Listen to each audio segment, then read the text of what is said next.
언론 보도에 따르면은 지난 울산에서 열린 한 봉사단체 모임에서 국진당 박성민 의원이 이날 모인 참석자들에게 지난 네덜란드 순방 중인 윤석열로부터 새벽에 걸려온 전화를 20번이나 받지 못했다고 말했습니다. 이날 행사는 대략 100여 명이 참여한 공개 행사였던 걸로 전해졌습니다.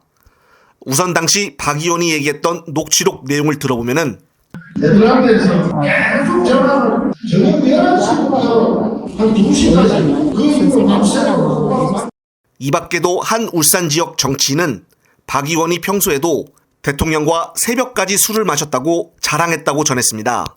황당한 점은 이른바 윤심팔이라는 지적에 대해서 박 의원은 대통령이 밤낮을 가리지 않고 일하는 모습을 설명하는 과정에서 나왔던 말이라는 이해할 수 없는 해명을 했습니다.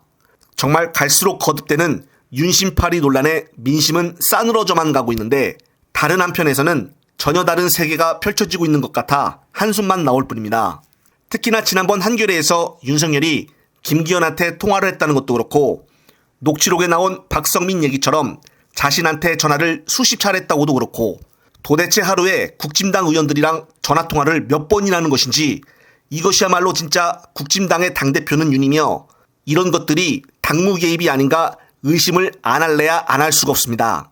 그리고 박 의원이 윤석열과 더 친해지게 된 계기는 바로 술자리 때문이라고 하는데 남들은 다 떨어져 나가는데 항상 끝까지 자리에 남아있는 사람이 바로 박성민 의원이라고도 많이 알려져 있다고 합니다.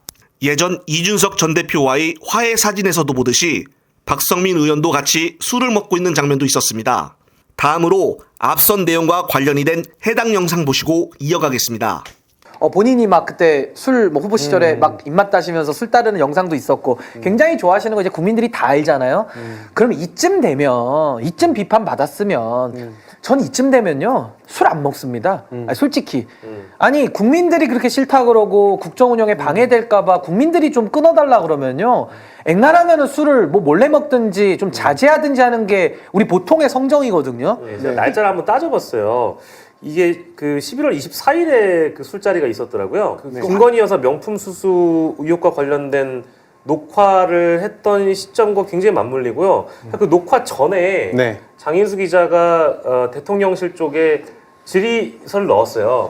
김건희 여사와 김대기 비서실장과 몇 분 넣어서 이때 아크로비스타에서 그러니까 코바나 컨텐츠 사무실에서 이런 명품을 받은 적이 있습니까? 해서 질문 몇 개를 막 보냈단 말이에요. 그러니까 대통령실은 이미 프랑스 파리에 있었을 때 그 질의서를 받았을 거예요. 네. 그리고 그 내용이 대통령께는 보고가 됐는지 안 됐는지 모르겠어요. 근데 만약에 보고가 됐다면 그 질의서를 받고도 알고도 그 술을 마셨다는 게 되거든요. 네, 그렇습니다. 한편 오늘 언론에서는 속보로 지난 대선 국면에서 허위보도 의혹 사건을 수사 중인 검찰이 송평수 민주당 법률위원회 변호사의 주거지를 압수수색하고 있다고 합니다. 서울중앙지검 특별수사팀 팀장인 강백신 반부패 수사 1부장은 오늘 오전부터 정보통신망법상 명예훼손 혐의를 받는 송 변호사의 주거지에 검사와 수사관을 보내 관련 자료를 확보하고 있다고 합니다.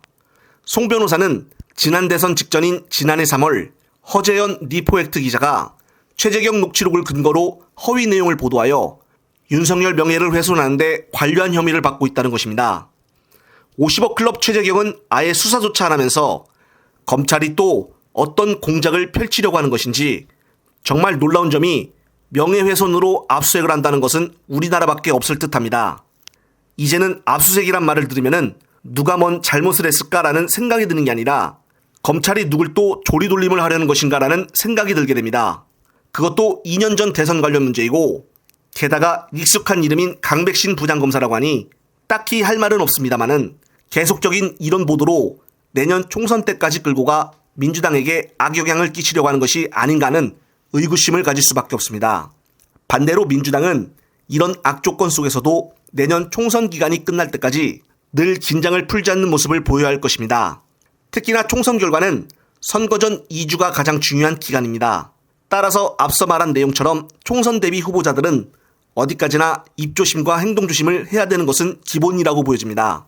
그것이야말로 총선 승리에 가장 빠른 지름길이기 때문입니다. 끝으로 또 새로운 소식이 있으면 말씀드릴 것을 약속을 드리며 이번 영상은 여기서 마무리하겠습니다. 시청자 여러분, 시청해주셔서 감사합니다.